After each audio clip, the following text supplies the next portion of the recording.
अब बच्चा पैदा करने के लिए ना स्त्री की जरूरत है और ना पुरुष की। जी हाँ, बिल्कुल ठीक सुना आपने। अब आपके बच्चे को एक अद्भुत मशीन पैदा करेगी, यानी अब आपके बच्चे को विज्ञान पैदा करेगा। दरअसल जापान के वैज्ञानिकों की टीम ने यह दावा किया है कि वे एक मशीन नुमा कृत्रिम गर्भ में अंडे और शुक्राणु को विकसित करके प्रयोगशाला में मानव शिशुओं को विकसित करने के बेहद करीब हैं। और तो और उनका यह भी दावा है कि साल 2028 तक बच्चे बिना माँ बाप के जन्म ले सकेंगे। इतना ही नहीं, उन्हें डिजाइन भी किया जा सकेगा। मतलब सामने वाले व्यक्ति के पास ये पूरा विकल्प होगा कि बच्चे की शक्ल किसकी तरह होगी, उसकी आंखें कैसी होगी, उसकी नाक कैसे होगी, वगैरह वगैरह। कुल मिलाजुलाकर बच्चा किस पे पड़ेगा या किसकी तरह दिखेगा, ये अब प्रकृति नहीं बल्कि अब विज्ञान तय करने वाला है। आखिर इस तकनीक का क्या नाम है? क्या सच में पुरुष के संपर्क में आए बिना मां बन सकती हैं महिलाएं? क्या आने वाले दिनों में मां की कोख के बिना भी पैदा हो सकेंगे बच्चे? क्या आने वाले समय में इंसानों के बच्चे फैक्ट्री प्रोडक्ट की तरह पैदा किए जा सकते हैं? आखिर क्या है आर्टिफिशियल कोख, और तो और किन लोगों को मिलेगा इस तकनीक से फायदा? क्या है इस विषय पर विशेषज्ञों की राय, जानेंगे इस खास रिपोर्ट में। तो चलिए देर ना करते हुए वीडियो को शुरू करते हैं। दोस्तों, ये है प्रोफेसर कात्सुहिको हयाशी, जो कि जापान के ओसाका विश्वविद्यालय में विकासात्मक और प्रजनन जीव विज्ञान के क्षेत्र में काम कर रहे हैं। उन्हीं के नेतृत्व वाली जापानी वैज्ञानिकों की टीम ने यह दावा किया है कि वे कृत्रिम गर्भ में अंडे और शुक्राणु को विकसित करके प्रयोगशाला में मानव शिशु को पैदा करने के बहुत करीब हैं। वैज्ञानिकों ने दावा किया है कि प्रयोगशाला में बच्चों के निर्माण में एक बड़ी सफलता हासिल की है। उनके दावों के मुताबिक लैब में अंडे और शुक्राणु सफलतापूर्वक तैयार किए जा चुके हैं और उनका अनुमान है कि अगले 5 साल में ये तकनीक इंसानों पर भी लागू हो जाएगी। इसे चूहों पर टेस्ट फिलहाल किया जा चुका है। क्यूशू विश्वविद्यालय के प्रोफेसर कात्सुहिको हयाशी और उनकी टीम ने 2 मेल बायोलॉजिकल पेरेंट्स की स्किन के सेल से उनके 7 बच्चे तैयार किए हैं। अगर प्रोफेसर कात्सुहिको हयाशी का दावा सच साबित होता है तो साल 2028 तक बच्चे बिना माँ बाप के जन्म ले सकेंगे। इतना ही नहीं, उन्हें डिजाइन भी किया जा सकेगा। हालांकि डॉक्टर हयाशी का कहना है कि मनुष्य में अंडे जैसी कोशिका उत्पादन शुरू करने में लगभग आधा दशक लगेगा और कृत्रिम प्रजनन विधि क्लिनिकों में उपयोग के लिए सुरक्षित है भी या नहीं, ये सुनिश्चित करने के लिए लगभग 10 से 20 साल लग सकते हैं।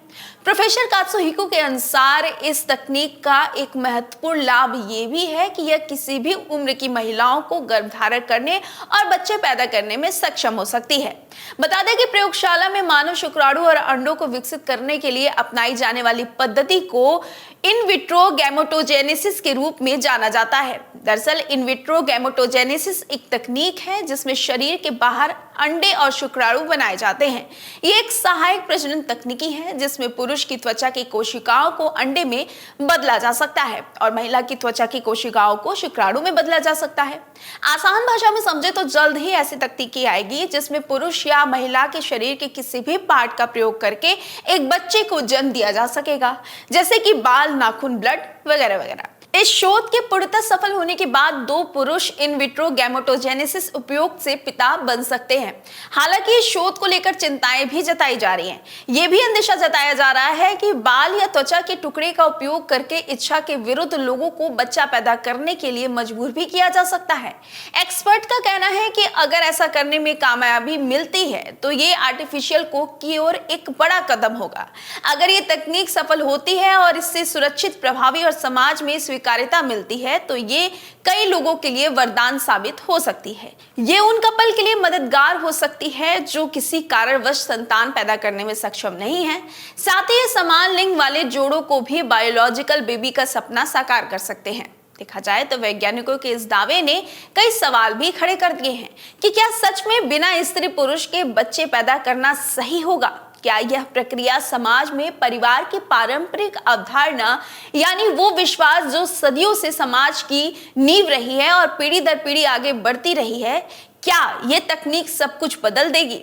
फिलहाल के लिए इस सवाल का जवाब ढूंढना सभी के लिए बेहद कठिन मालूम पड़ता है। खैर, वैज्ञानिकों का मानना है कि ये तकनीक अगले 10 वर्षों में हकीकत बन सकती है, लेकिन इसे पूरी तरह से सुरक्षित और प्रभावी साबित करने के लिए और अधिक शोध और टेस्ट की आवश्यकता है। और तो और अगर ये तकनीक सफल होती भी है तो इसे व्यापक स्तर पर स्वीकार करने में भी समय लग सकता है। आधुनिक युग में विज्ञान जिस प्रकार से तरक्की कर रहा है वो बेहद अचंभित करने वाला है। माना जा रहा है कि एक समय ऐसा आएगा जब विज्ञान बिना किसी सहायता से स्वयं मनुष्य जाति का निर्माण करेगा, और ऐसा हो भी रहा है। भले इसे उजागर नहीं किया जा रहा है, पर ऐसा जरूर हो रहा है। दरअसल आपकी जानकारी के लिए बता दें कि बहामास स्थित क्लोनिंग कंपनी क्लोनेट का दावा है कि दुनिया का पहला क्लोन बच्चा 26 दिसंबर 1997 को पैदा किया जा चुका है। फिलहाल इस मामले पर कोई भी अभी स्वतंत्र पुष्टि नहीं हुई है और ना ही कोई आधिकारिक जानकारी मिली है। अब देखना यही है कि विज्ञान की इस तकनीक की पुष्टि पूरी दुनिया में कब होगी। खैर, आपको मेरी वीडियो कैसी लगी आप मुझे कमेंट करके जरूर बताइएगा। वैज्ञानिकों के इस आविष्कार के बारे में आपका क्या विचार है ये भी हमसे जरूर साझा करिएगा। वीडियो अच्छी लगी हो तो लाइक और शेयर जरूर कर दीजिएगा। अपना ख्याल रखिएगा। बहुत बहुत धन्यवाद।